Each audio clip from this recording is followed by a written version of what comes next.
Sure. My fingers. So none of the outside organizations were able to come today. I thought a couple were and a couple were gonna come in July, but none of them came. So that information is just kind of information only at this point, and they'll come July 5th. So what Todd has on the screen is the adjustments we've made since last time. Staff went back and looked at things that we could potentially cut. So that's the list of the cuts. The positive are cut, the negatives are add back. So we added 25,000 to the safe sidewalks. We've worked together in our staff meeting to try to see, with a goal to try to cut money from general fund. And so I appreciate all the hard work that the directors did to try to mitigate some of the stuff and kind of justify, if you will, the whys. So they did a lot of good work. And then the 1.23 mils, that was the in between the revenue neutral rate and keeping the mill the same. That would add 442,000 to the general fund. So with these changes and what it was when we started, it gets the general fund to 3.8 million, which I had said that will probably be 2 million higher than that, because in 23 we'll probably underspend $1 million, and then 24 we'll underspend $1 million. So that gets us really close to the 6 million target that we need to be at. The 6 million target is exactly why? What was is that to be expenditure and revenue even? Is that what? No, that 6 million general fund balance is our fund balance policy. Okay. And so that puts us back to there. Yes. It keeps us there. Yes. Okay. Yes, so I didn't know if there were any questions about these, or if you wanted to go back through anything in the operating budget that you had questions on, whether it's personnel or CIP.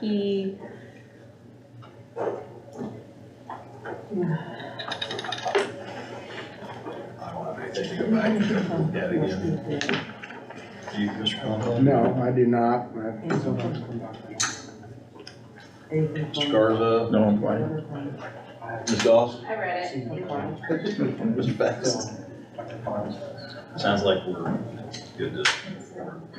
Okay, so then we'll talk about the outside organizations on the 5th, and then if you'd like to, we can go to the utility fund. Let's do that.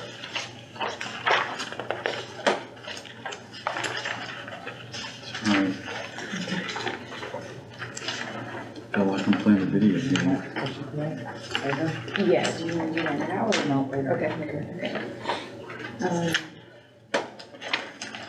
you want me to find it? You have a page number? Okay, yeah, put it on another page. Okay. I would like a little explanation before you start on why we have 5 different water funds. I mean, we got the storm water, we got the wastewater, we got the well water, we got this water, we got that water. I mean, why do we have to have so many water funds? Well, okay. I mean, and then we're moving money back and forth between them. I mean, what is all that about? We're not necessarily moving money between those funds, but sometimes when it gets moved to the general fund or the CIP. We have 4 main utility funds. One is the refuse, which is trash. A lot of that is in and out. We collect the fees and pass them on to Stutzman's. We charge an admin fee for that, and we collect that, and that's what funds our reserve a dumpster program. So we have 3 dumpsters No, I weekend. understood all that. Yeah, okay. So that's what that fund is for. And then we have the water fund, which collects the water fees and pays for the water infrastructure. And then we have the sewer fund, which is wastewater, but the sewer fund collects the sewer water and maintains that. So we keep them separate. We charge different fees for them. so that we can account for whether our fees are enough to maintain those different infrastructures. Then the stormwater is a separate fee that pays for the stormwater projects like, and the maintenance, like cleaning ditches, and it'll pay for like the flood mitigation stuff. So, Well, I those are the I 4 understand funds we all that, have. except then when we get done, we transfer back and forth to even everything out. Which I understand that too, but I just mean, okay, what is all the, Yeah, we don't transfer money from like water to sewer or anything like that. We do charge like an overhead from the general fund to those individual funds, because like, one good example is the utility billing department. It's paid for as a general fund, but, taxpayers shouldn't be paying for that, so we allocate that out to the refuse, water, stormwater, and sewer funds to pay back the general fund for the utility billing department. But they also transfer out, money to pay for their bond payments, so money will go to the bond and interest fund, so taxpayers, so the mill levy isn't, paying for those improvements. The water and sewer rates are paying for those improvements. And, then we'll also transfer money to the CIP and the MRF for those projects that are specific to water and stormwater and sewer. So, okay, not every city does that, some combine them, but, I think Brian would probably agree, it's good to keep them separate to know that your rates are actually paying for well, I the think, cost. I understand that. Okay. That could be a good reason right there why we would do that. Okay. So it kind of went over the refuse fund. There's not really much to talk about there since it is basically an in and out. So Brian, do you want to start with the water fund? Sure, so just put some information in, the kind of the upfront about the water fund, and talked a little bit about the rate increases that were passed in December of 22. And that was a rate increase of about 5% for 5 years. So 23 through 27, we've got a 5% rate increase every year. Just a little bit of information about how much water we've pumped. In 2022, we pumped 6.6 million gallons a day, as an average of 6.6 million gallons a day. So our permitted water use is 10.4 million gallons per day. So we're about 3.8 million gallons per day shy of what we're permitted to actually pump right now. But not all of that is usable water, because what we're pumping into the distribution system is 5.3. So out of that 6.6 million gallons that we're pumping from our well field, 5.3 are being pumped into the distribution system. So a little over 1 million gallons are basically a byproduct of our treatment system, and that's being sent down to our deep disposal wells. And then what we've actually accounted for, so this is water that we know are going through meters, or that we are aware of when we're flushing. We're calculating how much water that is. That's about 4.4 million gallons. So we're losing almost 1 million gallons a day for unaccounted water that is probably due to leaking infrastructure, or maybe somebody's illegally tapped onto a water line and they're not actually paying for that water. If you run a fire line or a fire hydrant, that's not metered. That's not metered, that's correct. So that could be part, some of that would be fall into that leakage check category. Potentially, if somebody accidentally hooked on to that to feed part of their building, then yeah, that would be unmetered water. So with that, I also had a list of some of our significant projects and issues that we are going to be dealing with over the next several years. And if there were any questions about any of those, I'd be happy to answer those, or just about the budget in general for the water side. Is the Sunoco plant closure considered a gain or a loss for the city in terms of water? Yeah, well, not a significant impact to the water fund, Okay. but a very significant impact to the sewer fund. Okay. I mean, what do you mean by very significant impact? I mean. For the sewer fund, it was $1 million in revenue that they provided to the sewer fund. A year. A year in 2021. And the total was 6 or 7 million? That's right. So it is very significant. Very Very significant. significant, Yeah. yes.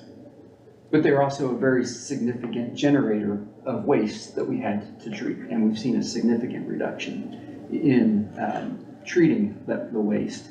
And so one of the things that we're gonna be doing over the next 9 to 12 months is seeing what kind of reduction in expenses we've got because of that loss of waste. The wear and the tear. Wear and tear pumps, but it's also, there's less solids being generated. So our biosolids disposal is gonna be, that's a contracted amount, that's gonna be less. Electricity will most likely go down. We're looking at potentially taking a basin out of service. So those are some of the things that we're evaluating, which would help with energy costs. Now, I had a question, this may be not the right time to ask this question, but we were, someone, we have the change of personnel, et cetera, was gonna, we try to begin negotiations with Sunoco. They're not interested. They're not. Okay, that was you, yes, you were, I mean. I was in North Carolina, Yeah, that's the group yeah. I met with, they weren't interested. Okay, and why not? Because they wanna own everything they can own. But it was, we can go. I mean, are they thinking of coming back? Nope. I didn't think so, so. Plant's closed, they cleaned it out, they've got a plant they closed 4 other plants and they opened a plant that took over all of that production Okay, in Hartsville. and they won't give up their water rights? That doesn't necessarily mean they won't sell it, but Well, the immediate reaction was probably not. they won't give them to us, but they probably would sell them. I mean, why Or wouldn't they sell they would sell it to whoever buys the Somebody property, else. it's an asset that they can try to sell. Okay. But one of the things that Brian touched upon is we have to understand a little bit of the analytics of the cost, because we know that eventually we're going to have some economic development. If we don't understand those effects, we have to know it better to know what we're charging, to make sure we're charging right numbers. We have to look at that usage. Yeah, and that's kind of when we do our rate studies, we're looking at and trying to assess the cost appropriately. So the sewer fund, we look at those high extra strength wastes, and those folks get a surcharge on their bill based on what's above and beyond normal domestic use, as far as their biochemical oxygen demand, which is the organics in the wastewater, and their total suspended solids. Well, if we learn that we're saving more than $1 million a year by we weren't charging them enough in the first place then. Exactly. We have to know our worth. Yeah, so that's something Brian and I will be monitoring over the next year or so to find out if we need to change rates or not. Exactly. And just the other significant thing on the sewer side that we've seen is a significant increase in construction cost, about 55% increase on some of our recent bids and projects. So, we kind of have that perfect negative storm on the sewer fund side with high construction costs and then the loss of one of our major revenue partners. So, spent quite a bit of time looking at our budget model for the sewer fund and ended up cutting quite a few projects in the 5-year CIP to just help balance that out for now. But again, need to assess what our expenses and reduction in expenses are gonna be, and that's what we'll be doing over the next 9 months.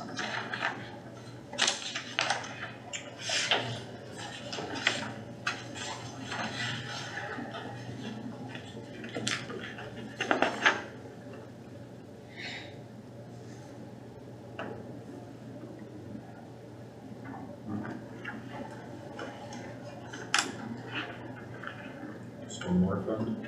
Okay. So I have been working with Jeff Shank a lot on scheduling out the projects for the stormwater fund, and maybe a little over a year ago, we had gone through to see if the rate structure was appropriate, and based on all the projects we have, which I have listed, we need that fee to complete these projects. So I listed some of the projects that are going on, and there will be 4 or 3 that will be going on soon that will need bonded and we'll make bond payments on. But then we do have maintenance projects that will be transferring money to the CIP and paying for them out of there. Every year we transfer between $325,000 and $425,000 there to pay for those projects. And so, like, while the fund balance may seem high in that fund, as these projects progress, we are going to need that money to pay for the bond payments and the maintenance that's ongoing.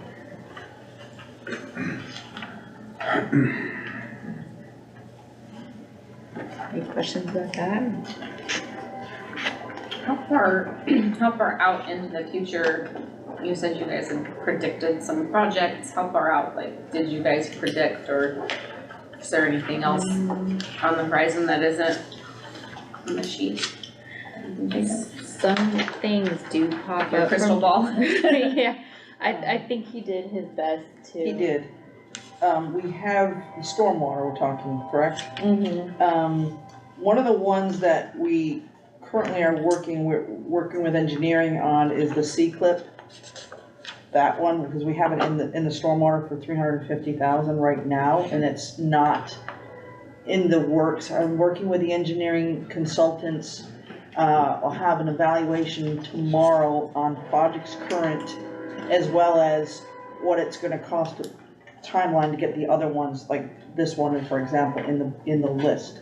Okay. So I'll have that answer more end of the week.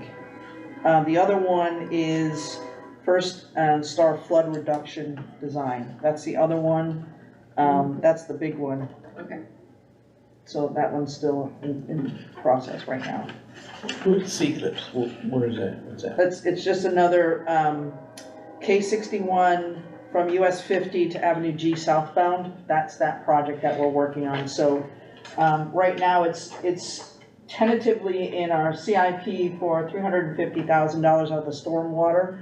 And we need engineering to get that priority, and it's not in the scope of the work of the priority list right now. I've asked them to assess it and what the needs are for us to add staff to make sure we can get that work done in this next timeline. If I have to add another inspector to push that agenda, we're gonna do that. But I wanna see what the workload is relative to the staff we have to make sure where we need to bump it up. Because if we have the consultants right now and we have to add an inspector to get that work done, we're gonna do it. Okay.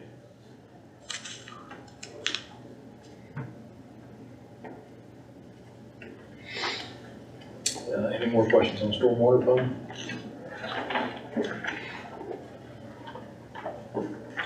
And to go back to answer your question, Stacy, we had projected out to 27. Okay. Thank you. Oh, one more question, and you said that and it says in here that the current fee structure covers those projects as is. Yeah, like Give or take. just barely, yeah. Thank you.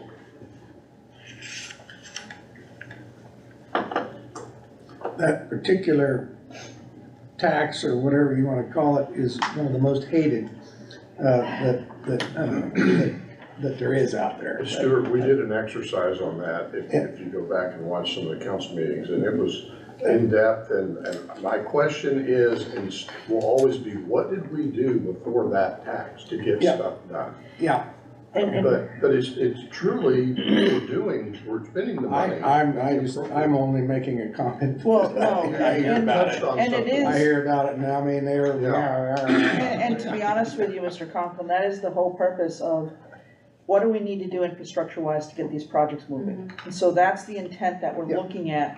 And we have the bandwidth, I think, on one aspect of it. We just need to make sure that we're meeting it on our side to move these agendas. Yeah.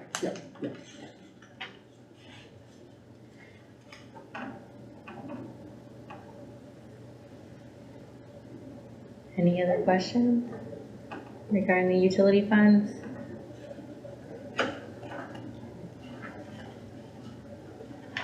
So I think the last thing we wanted to talk about was the turf. Yeah. In the CIP. Justin, do you wanna take the lead on this one? I will, yeah. So over the last couple of weeks, I've met with the athletic director from UC 308 as well as HCC. And both have verbally committed, and I want to say that verbally, we're waiting on letters to split the cost of turf at Hobart Detter and 2 fields at Fun Valley, so it'd be fields 2 and 3, which is the home fields of the college and the home fields of the Salt Hawks, to split that was cost 50-50. So it's a much larger commitment from the community college to turf Hobart Detter 100%, so everything inside the fence, basically, including the outfield. The estimates are 1.2, 1.4 million in that range. Community college has, like I said, verbally committed to 50% of that over 10 years. Very similar to what we did with the bleacher agreement a few weeks ago. They've also made that same commitment for 1 field, so their field at Fun Valley, which is about 600,000. And then meeting with the AD from the school district, he was also supportive of a 50-50 split on their field, which is field 2 and 3 are the 2 we'd be talking about. So, so really it would be from the partners, then it'd be $600 or $300,000 from the school district, and then. Now, on field 2, is that 600,000 number, is that just the infield, or is that? That's 100%. Okay. Field, outfield, everything inside the okay. fence, warning tracks. Yeah, okay. Of all 3 fields. Of all 3, so 1 at Hobart and 2 at Fun Valley. Right. And I've spoken with the college and briefly with USD 308. Justin's done a great job. We've kind of tag team from different angles. I'm more confident with college. School district has extreme interest. I have mentioned and talked to Dr. Johnson a little bit, but it's certainly other priorities, obviously, right now. And we actually thought that it was going to be infield only, to be honest, to start. So we were surprised when they came back with the potential for the whole field. But I haven't had a better commitment from the school yet as I have the college. Full disclosure, was that fair? That is fair. There is a letter, Josh Gooch, athletic director, Yep. the college has drafted a letter that's sitting on the president's desk for formal approval. I was hoping we'd get before today that we could present that kind of a commitment letter, so to speak. Was hoping to get the same thing from the school district. Haven't received either one. I've at least seen the draft from the college, so I think Right. They're very, very, very eager to move forward to get this done. So economic wise on our side, our exposure would be. Yeah, so our total share would be 1.2 in that range, and then a commitment from those 2 organizations from about 1.2 as well. So It's a little bit better than the picture than what it was originally. Well, and that needs to be done, so, Well, the essence of it needing to get done is great, with the fact that we have the commitment from Yes. the other entities to Oh, share. So absolutely. That's what we've been striving for, Yeah. and we're excited, and everybody's really excited to move in the positive direction. yeah, I mean, I think earlier today it was mentioned the Monarchs game was moved because of rain. We've had a couple already delayed and moved because of that. So it's not just the college that benefits. I mean, the college they're phoning up half for it, but it's the Monarchs. It's all league or not league games. We play some wood bat tournaments, some showcase tournaments through Hutchinson there. So it'll be a community asset much more than just the 3 organizations. So from a logistics standpoint for like you guys in Hutch Rec, if 2 ball diamonds, softball diamonds out at Fun Valley are turfed, does that shift some of the players? Like I know Trinity rents at Rice Park 1, for instance. Would that shift some of their play out there and let us like charge them more rent possibly, or is it shifted? Yeah, we would definitely look at the fee structure for those fields, being that they're kind of a premier field. As far as additional use from other schools, probably wouldn't help because at Hobart Detter right now their practice the college practices on Hobart, so there's not a lot of extra time for practice. Okay. And then both high school, and then USD 308 practice on field 2, and the college practices on field 3. So there wouldn't be practice opportunities. Now there could be game opportunities. Nickerson as well plays out there, so they could use that field. Real quick, Justin, I know Hobart Debtor has a drainage problem towards the backfield. Is that still gonna, we're gonna have new turf field, but we still got water built up on the field? Yeah, so the bulk of the cost of building artificial turf is not the turf itself; it's the under drain system that's underneath. Okay. And I've worked with 3 different contractors. Took them out on site and showed them what the drainage issue is. Most likely, we'll end up with a small retention area beyond kind of left center, kind of beyond past the scoreboard, so that we can get the water off the field. So we will fix the drainage. It will. Yeah, there's, I don't know, 12 or 18 inches of stone, of rock underneath them, and then a full under drain system. Because that's the biggest thing I hear all Exactly. the time. And then we put turf on there, we're gonna have $1 million field and water buildup on the infield. We will not. Okay, It fixes all of that. yeah, good. Yeah, because right now the field sits in a hole. Yes, There's no place for the water to go. right. We did do some regrading 6 or 7 years ago, which helped. It still didn't eliminate it. The other problem we run into is the stands and the press box and everything provide so much shade right there behind Right. home plate. We can't ever get it to dry. The best thing for muddy fields is wind and sunlight, Right. and it's completely enclosed, and then no sun gets on it. So that's why we lose the games, because of that area. So it would fix that. We would be, and with 100% turf, then we're not even worried about standing water in the outfield or wet grass, wet conditions in the outfield. So, within a few minutes of a rain event, you can be out playing. Good. And it brings us on par with some other smaller communities in the county, Kingman, Bueller, they all have turf. I think it's a huge boon for the community, potentially. And so we could bond it in 24. I looked at that. It may mean in 25 we have to bond a little less than normal. So And when do we need final approval of the budget? August, first meeting in August? So timeline is by July 20th, we have to tell the county clerk when our budget hearing is and what our mill levy is proposed at. Once we tell her that, then we can lower the mill levy if we choose, but we can't go above that. So then our budget hearing would be between, I believe, August 20th and September 20th. So it's usually we do it like the first meeting in September. That's when we would have our budget hearing if we're going to exceed our revenue neutral rate. So if we know that's the time frame, we can continue to have those conversations with the college and with the school district about. And we'll try to get those commitment letters locked down. Yeah, I think if we had those letters knocked out, and then there will be, if something falls through in between, just like we did with the bleachers, we'll still have to go to council for the approval to actually bond the project, which at that time I would do just like I did with the bleachers. I would bring that formal agreement with the college and with the school district immediately ahead of the resolution to allow Angela to sell the bonds. So there really would be no risk at that point. We would have those agreements signed in place immediately before. So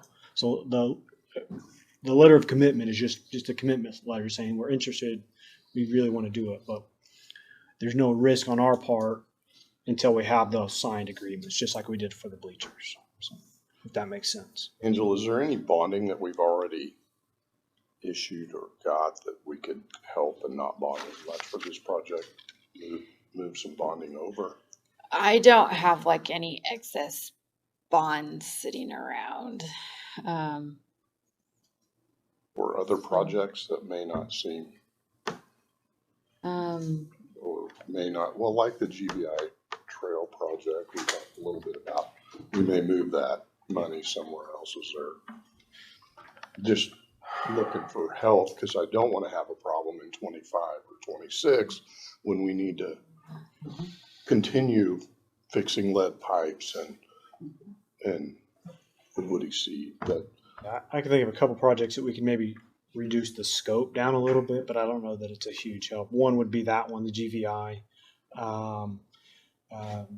And then the other one would be we did bond some, or we do budgeted some money this year for Elmdale roof replacement. And when the intent was to put a vestibule on, but with the way construction industry is going right now, we're not going to be able to get the vestibule. So it'll just be a re-roofing project.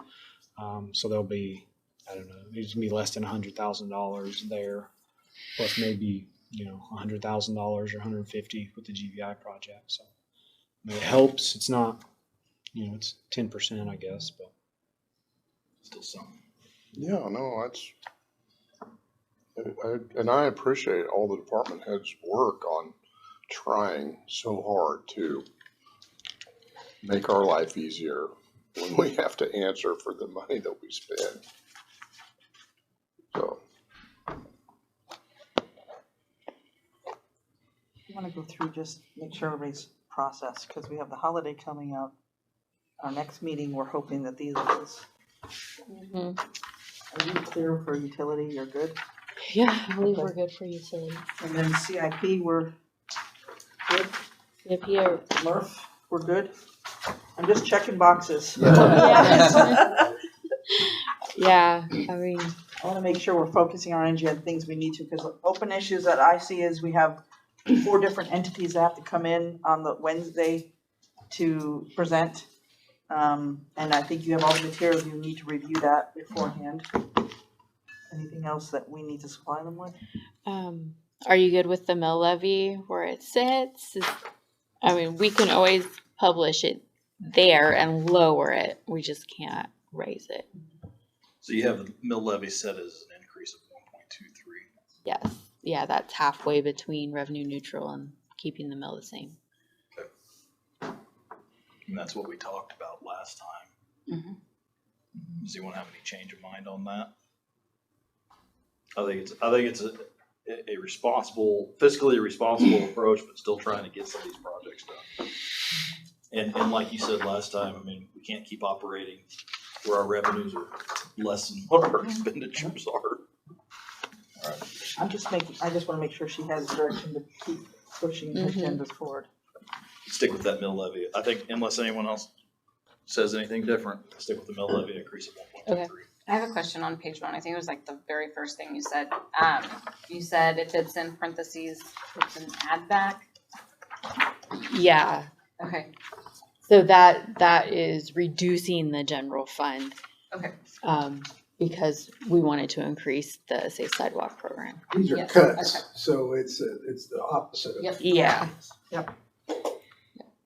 And Angela, the mill levy is actually gonna drop a little bit, just not as much. Yeah, Okay. please clarify Right. that, Yeah. because I understand, but I don't think maybe the public Our- understands. Our Right. net from where we were at last year on the mill levy. is- Right. The mill levy will still decrease. Yes. The expectation, yeah. And just in the RPZ land acquisition, you feel that that's still, if we take it all out for this year, do you feel like that still says like we're making the right steps to the FAA or? Yeah, I mean, I think we do have some funds there available, and so if a house does come up for sale with a willing seller and we're a willing buyer, that if there's not enough there, I mean, Angela's confident, Mary Grace was confident that we'll find a way to make that purchase. So, Okay. Yeah.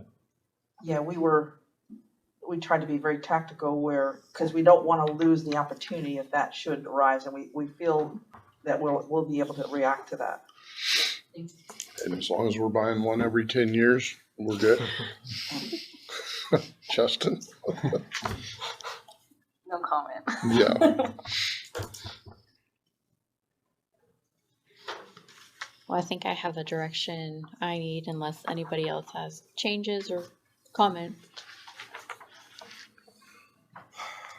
Not right now. Okay. Yeah, I think it's good progress. I appreciate all the department heads, all the work you did. I mean, it's been, and Angela and her team have been fantastic, so it's a great process. We'll continue to move forward to get this done, work with the county. Mm-hmm. Well, thank you for your time. Thank you, everybody. Appreciate it. Justin, I have a question for you. Okay.